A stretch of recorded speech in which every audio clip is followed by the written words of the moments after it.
अर्ज के सोना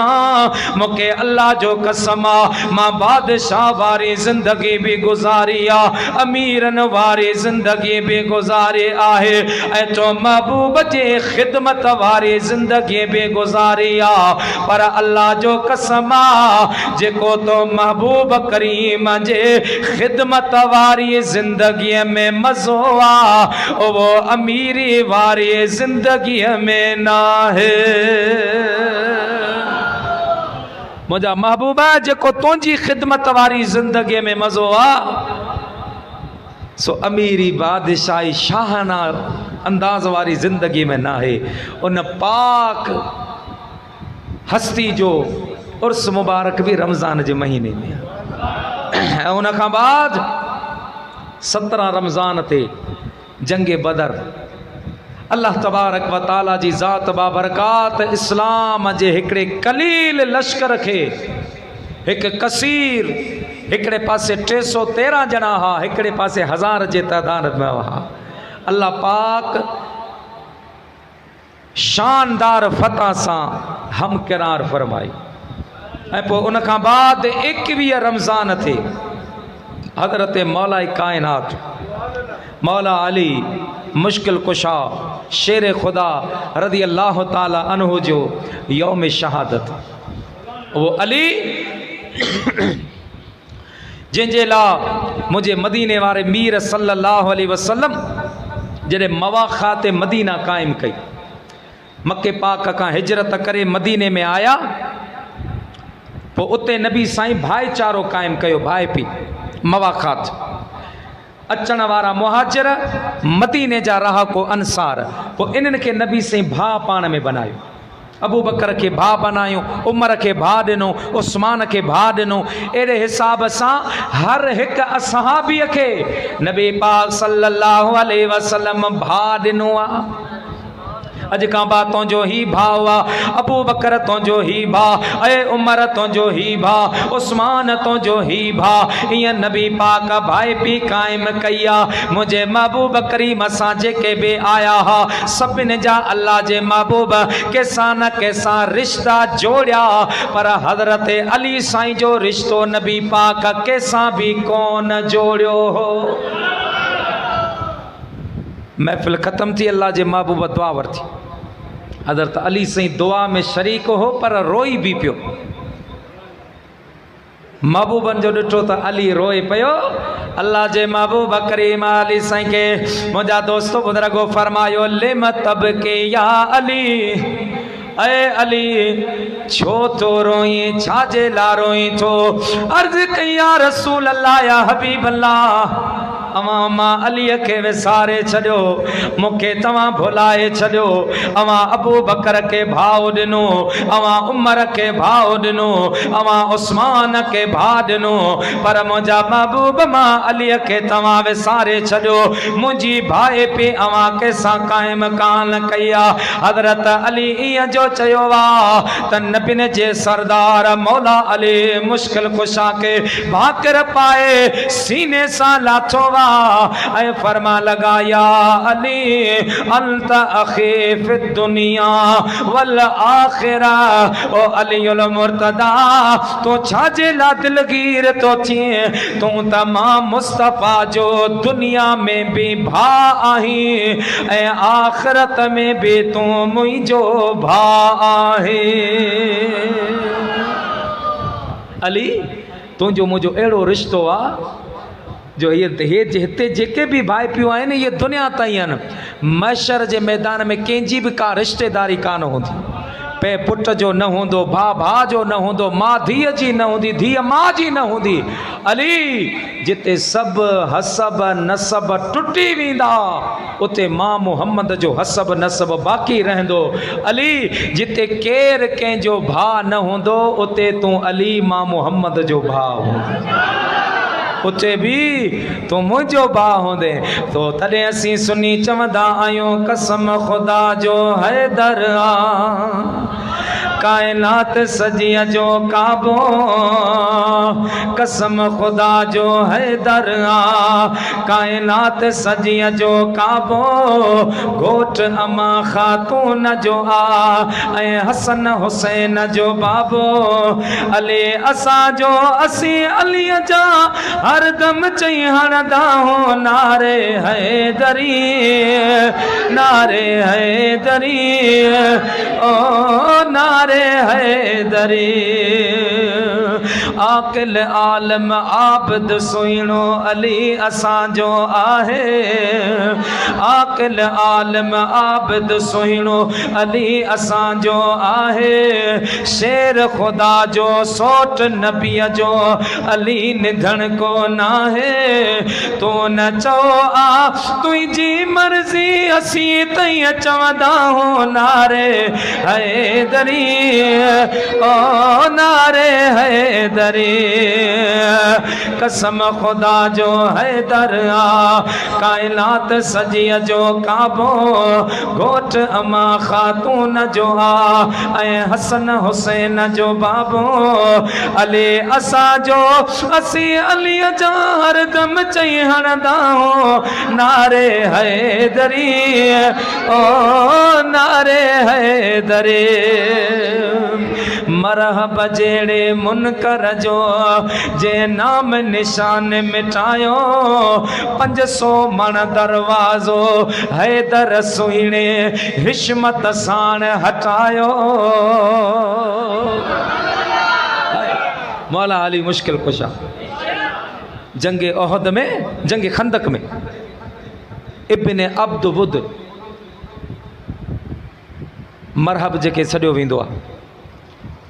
वो आयो बार बार नबी पाक अलैहिस्सलातु वस्सलाम पंहिंजे गुलामनि सां वेठा हा जंग जो माहौल अची चैलेंज करे या मोहम्मद मुस्तफ़ा सल्लल्लाहु अलैहि वसल्लम तुंहिंजे गुलामनि में को अहिड़ो आहे जेको मुंहिंजो मुक़ाबिलो करे ऐलान करे वियो वरी आयो वरी निकिरी वियो वरी 4 मरतबो जॾहिं हिन ऐलान कयो त मुंहिंजे मदीने वारे मीर फरमायो ऐं मुंहिंजा ग़ुलामो अवां मां को अहिड़ो आहे जेको अल्लाह जे हिन दुश्मन जी ज़ुबान बंदि करे को अहिड़ो आहे जेको अल्लाह जे हिन दुश्मन जी ज़ुबान बंदि करे हज़रत अली साईं उथी वेठो अर्ज़ की सोना तुंहिंजो ग़ुलाम अली हाज़िर इजाज़त रे मुझे महबूब मदीने वारे मीर हज़रत अली साईं के बांकर पाए दुआ दी मुझे मुस्तफ़ा रवानो कयो जॾहिं मैदान में हज़रत अली साईं पहुतो मुझा दोस्तो मरहब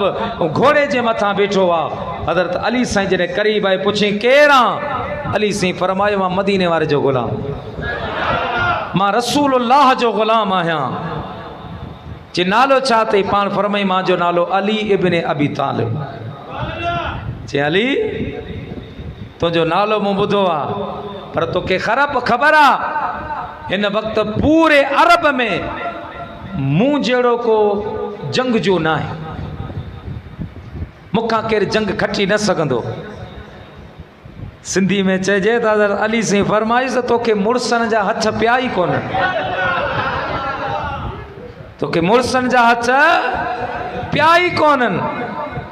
अली साईं जो उनके फरमाया था जी तुझे मुक़ाबले मां आयो आहियां हू पंहिंजे घोड़े तां लथो तकबराने अंदाज़ में तलवार हुनजी एतिरी तेज़ हुई जो उन तलवार जो हीअं जो वार कयो त संदस घोड़े जा 4 ई पेर हुन कटे छॾिया हज़रत अली साईं सां जॾहिं मुक़ाबिलो थियो किस्सा मुख़्तसर हज़रत अली खे चई त पेरी तू जंग शुरू कर पहले तू कर अगर आई तू कर मौला अली मुश्किल कुशा फरमाई असां रसूलुल्लाह जे मदरसे जा शागिर्द आहियूं असां में एक्शन ना है रिएक्शन असां शुरू कोन कंदा आहियूं शुरू तव्हां कंदा पोइ ख़त्म असीं कंदासीं जॾहिं दिलि चाहींदी पोइ हुन छा कयो हज़रत अली साईं जे मथां पंहिंजी हुन तलवार सां वार कया पोइ हिकु रवायत में त हुन 14 वार कया हिकु रवायत में त हुन 19 वार कया बहरहाल जेके बि हुन वार कया हज़रत मौला अली मुश्किल कुशा सभु जो सभु रद्द करे छॾियो थकी पियो हज़रत अली के चई हाणे तुंहिंजो वारो हज़रत अली साईं फरमाए तो ते 14 वार कया आहिनि हाणे मुंहिंजो बि हक़ आहे मां 14 करियां जिसी तव्हां खे 15 करण खपनि। पाण फरमायूं 15 न, 14 भी न, 13 भी न, सुना पो केतिरा? मौला अली मुश्किल कुशा फरमायो 13 तोखे माफ़ आहिनि। अलीअ जो हिकिड़ो धक बर्दाश्त, 13 माफ़, हिकिड़ो धक बर्दाश्त कर। इहो चई हज़रत मौला अली मुश्किल कुशा उहा ज़ुल्फ़कार तलवार कढी आहे, हाँ, जिनजा 2 मुंह हूंदा हा। जंगे बदर में हज़रत अली साईं तलवार हलाए त ग़ैब मां आवाज़ अचे ला फता इल्ला अली ला सैफ इल्ला ज़ुल्फ़कार। अलीअ जहिड़ो जवान नाहे, ज़ुल्फ़कार जहिड़ी का तलवार नाहे। या अली शान बख्शई फिर तमा परवरदिगार ला फता इल्ला अली ला सैफ इल्ला ज़ुल्फ़कार। या अली शान बख्शई फिर तमा परवरदिगार ला फता इल्ला अली ला सैफ इल्ला ज़ुल्फ़कार। वो ज़ुल्फ़कार तलवार खणी हज़रत मौला अली मुश्किल कुशा जॾहिं मरहब जे मुक़ाबले में आयो वहाँ मुंहिंजा प्यारा दोस्तो बुज़ुर्गो, उनके लोही टोप पातल आहे, लोही लिबास हुनके पातल आहे। हज़रत अलीउल मुर्तदा शेर खुदा जॾहिं नारे तकबीर बुलंद करे उन ज़ुल्फ़कार तलवार सां अल्लाह जे दुश्मन जे मथां हमलो कयो आहे। मुंहिंजा दोस्तो हज़रत अलीउल मुर्तदा जो जीअं जो वार चोवा उन ढाल ॾिनी आहे। हज़रत अली साईं जे तलवार उन ढाल के टोड़े उनके हितां मथे खां पई आहे चीरींदे फाड़ींदे लोही लिबास के कटींदे अल्लाह जे दुश्मन जो जिस्म 2 हिस्सनि में थी वियो आहे। हिकिड़ो हिस्सो हिन पासे वञी किरियो आहे, ॿियो हिस्सो हिन पासे वञी किरियो आहे। मुंहिंजे मौला अली मुश्किल कुशा जे तलवार मुंहिंजा दोस्तो खंदक जी ज़मीन चुमी आहे। ज़मीन के वञी तलवार चुमी ॾिनी। जॾहिं हज़रत अली साईं ईअं कयो मुंहिंजो मदीने जो मीर उथी बीह रहियो, अल्लाह जो हबीब उथी बीठो। मुझे मुस्तफ़ा फरमायो गुलामो अलीअ जो जेको हियो अमल आहे उहो सकलैन जी इबादत खां भारी आहे। सकलैन जी इबादत यानी जिन्नन जी इंसानन जी इबादत हिकड़े पासे, अलीउल मुर्तदा जे हीअ कुर्बानी हिकड़े पासे, अलीउल मुर्तदा जो हियो कमाल हिकड़े पासे। मुंहिंजा दोस्तो पोइ जंग ख़ैबर में, ख़ैबर जो दरवाज़ो 500 मण हुनजो वज़न हो। जंग हले पई, हज़रत अलीउल मुर्तदा जंग विड़े पियो, हिकिड़े काफ़र जो तीर निशानो कयो त हज़रत अली साईं खे हथ में लॻो ऐं जेका ढाल हुई उहा साईं जे हथ मां किरी पई। ढाल किरी ऐं उहो काफ़र ढाल खणी भॼी वियो। हज़रत मौला अली मुश्किल कुशा जो उन ख़ैबर जे दरवाज़े में हथ विधो, 500 मण उनजो दरवाज़ो आहे, पर मौला अली मुश्किल कुशा ईअं हिकिड़े हथ में खणी बीह रहियो जीअं मां खणी बीठो। मरहब जेड़े मुनकर जो जे नाम निशान मिटायो 500 मण दरवाज़ो हैदर सुहिणे हिश्मत साण हटायो। फातह ख़ैबर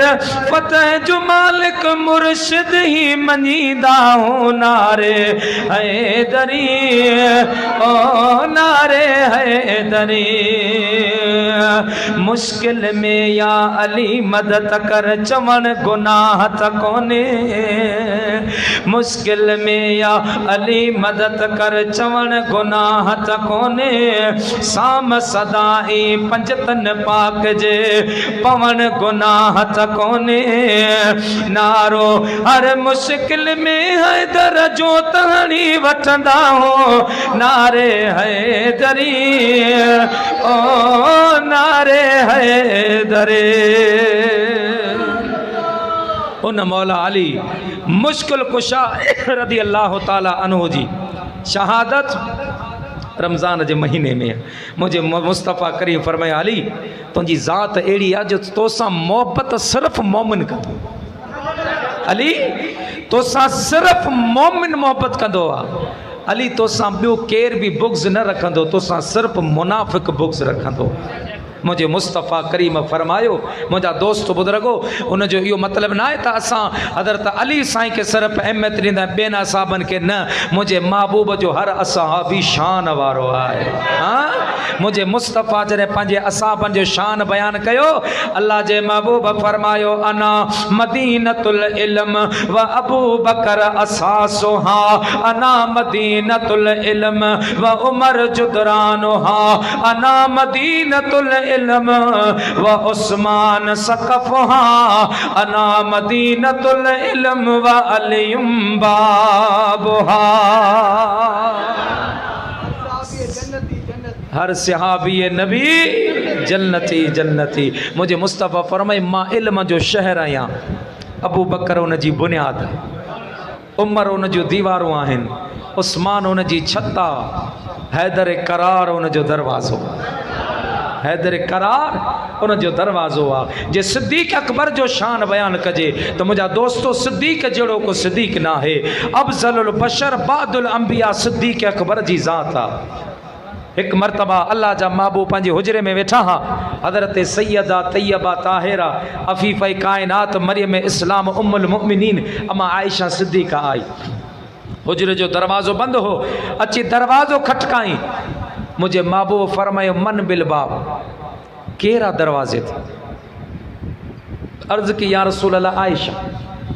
पर फरमाए मन आयशा आयशा केरा हालांकि अम्मा आयशा सिद्दीक़ा नबी पाक जी घर वारी असां मोमिननि जी मां आहे मैं उन फरमायो आयशा केरो या रसूल अल्लाह बिनते अबा बकर या रसूल अल्लाह अबू बकर जी धीअ पाण फरमाई मन अबा बकर ने अबू बकर केरा जॾहिं महबूब ने इहो कलाम कयो इहो मार्को कयो ईअं गुफ़्तगू कई अम्मा आयशा सिद्दीक़ा डिजी वैया जल्दी जल्दी हज़रत अबू बकर सिद्दीक़ जे बारगाह में आया मुझा प्यारा दोस्तों अर्ज कर लगे बाबा जान अज मुझे महबूब ते का कैफियत तारिया का हाल तारिया जो अल्लाह जो महबूब मुखे भी न पियो सुञाणे अवां के भी न पियो सुञाणे हज़रत अबू बकर सिद्दीक़ जल्दी जल्दी आयो आ मुझा दोस्तों मुझे साईं जे हुजरे ते सिद्दीक़ अकबर सलाम कयो वा त मदीने जे मीर अबू बकर जे सलाम जो जवाब दिनो आहे महबूब सलाम जवाब न सिद्दीक़ अकबर अची वेठो बाहूं वधे अर्ज की मुझा साईं थोड़ी देर पेरी अवां जी तबियत ते का कैफियत तारी ही का हाल तारी ही जो मुझा मिठा तव्हां मूंखे भी कोन पे सुञातो मुझी धीअ आयशा के भी कोन पे सुञातो महबूब खैर तो हो मुझे मुस्तफ़ा करीम फरमाए अबू बकर मुझी ज़िंदगी में अड़ा भी लम्हात ईंदा आहिनि जो मां ज़मीन ते वेही बराए रास्त पंहिंजे रब सां कचारी कंदो आहियां ज़मीन ते वेही मां पंहिंजे रब सां मार्को कंदो आहियां वो जॾहिं मुंहिंजो रब सां कलाम थींदो वा अबू बकर तूं तो चवी मां आयशा के न सुञातो मां तोखे न सुञातो ऐ प्यारा अबू बकर जॾहिं मुंहिंजो अल्लाह सां कलाम थींदो वा उन वक़्त में मां मुस्तफ़ा के पंहिंजी ज़ात जी बि ख़बर कान हूंदी आहे तू तो चवी मूं तोखे न सुञातो आयशा के न सुञातो अबू बकर उन वक़्त में मां मुस्तफ़ा करीम के पंहिंजी ज़ात जी भी ख़बर न हूंदी आहे सिद्दीक़ अकबर जॾहिं इहो मंज़र ॾिठो वा त मुंहिंजा दोस्तो झूमी चवण लॻो त मुंहिंजो पिरिया केॾो प्यारो वल्लैल जे ज़ुल्फ़नि वारो मुंहिंजो नबिया केॾो प्यारो वारो वल्लैल जे जुल्फन वारो सारा केर करे सघंदो तोड़े जग सारो पियो लिखंदो नाए शान खुटण वारो वल्लैल जे जुल्फन वारो नाए शान खुटण वारो वदुहा जे चेहरे वारो कम महशर में माओ पियो न ईंदा हिक नेकीअ खां मोह मोड़ींदा उन ॾींहुं कम अचण वारो वल्लैल जे जुल्फन वारो उन ॾींहुं कम अचण वारो वदुहा जे चेहरे वारो पाण जहिड़ो तूं उनखे चमी पियो नूर करे तूं कोन मञी पियो जंहिंजा टुकर खाए जग सारो वल्लैल जे जुल्फन वारो जंहिंजा टुकर खाए जग सारो वदुहा जे चेहरे वारो मुझे सिद्दीक़ अकबर मुझे मुस्तफ़ा करीम के जॾहिं मुंहिंजा दोस्तो इहो गुफ़्तगू कंदे ॾिठई ख़ुशीअ में झूमे न पियो मुंहिंजा महबूब बि उठी वेठा हज़रत अबू बकर सिद्दीक़ के मदीने वारे मीर भाकर पातो आ पोइ भाकर पाए मुझे मुस्तफ़ा फरमायो अबू बकर मुझे सीने में जेके भी उलूम हा उहे सभई इल्म मां तुंहिंजे सीने में पलटाए छॾिया आहिनि अबू बकर इन अलम नशरह लक वारे सीने में जेके भी उलूम हा उहे सब मां तुंहिंजे सीने में पलटाए छॾ सब तोखे ॾेई छॾ अर्ज़ की सोना तुझी कर्म नवाज़ी मुझे मुस्तफ़ा वरी साथ साथ इहो भी फरमाए त अबू बकर कॾहिं इहो न सोचजां तो मूंखे नबीन जे सरदार जो इल्म मिलियो आहे हाणे मां ॾिसां रसूलुल्लाह जी हक़ीक़त छा आहे या अबा बकर लम यारिफनी हकीकत गैर रब्बी औ कमा काल अलैहि सलातो सलाम मुझे मुस्तफ़ा फरमाए अबू बकर मूंखे पैदा करण वारे रब जो कसम आ मां मुस्तफ़ा जी हकीकत के अल्लाह का सवा ॿियो को भी न समझी सघंदो त मां मुस्तफ़ा छा आहियां मुंहिंजा दोस्त जे महबूब जी हकीकत के सिद्दीक़ अकबर न समझी सघे जिब्रील अमीन मलाइकन जो सरदार आ फरिश्तन जो अगवान आ पर मेराज जी रात मुझे मुस्तफ़ा जॾहिं जन्नती लिबास पातो हाँ जन्नती कपड़ा पाता अगे ही हसीन हा अगे ही बा जमालो बा कमाल हा अगे ही बेमिसलो बेमिसाल हा वरी जो मुझे मुस्तफ़ा जन्नती लिबास पातो तो अल्लाह जे हबीब जे हुस्न में अञा भी इजाफो थी मलाइक हैरान हा मुझे मुस्तफ़ा जिब्रील खां पुछो जिब्रील तो भी हसीन ॾिठा आहिनि कई ख़ूबसूरतों ॾिठा आहिनि भला ॿुधा मां मुस्तफ़ा जहिड़ो तोखे को नज़र आयो मां मुस्तफ़ा जहिड़ो को तो ॾिठो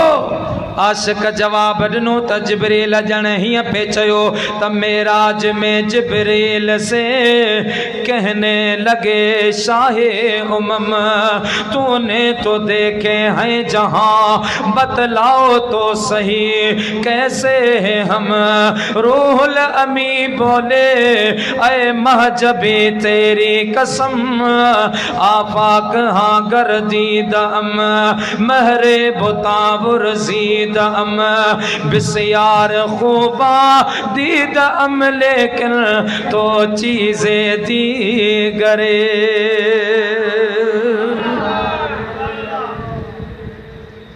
हुन तर्जुमो कयो हुन मुझे मुस्तफ़ा जो शान बयान कयो फारसी में वरी पंहिंजे सिंध जे हिकिड़े आशिक़ जो सिंधी में तर्जुमो कयो। साईं आफ्ताब शाह जी फरमाइश बि आहे, सुभान अल्लाह चओ त ॿुधाईंदो हलां। ॼण त जिब्रील हीअं पे चयो सूंह सब तो ते ख़त्म तुंहिंजो कसम कौन तो जहिड़ो ॾिठम तुंहिंजो कसम सूंह सब तो ते ख़त्म तुंहिंजो कसम कौन तो जहिड़ो ॾिठम तुंहिंजो कसम हिकु झलक तुंहिंजी लखनि जा होसनिया हिकु झलक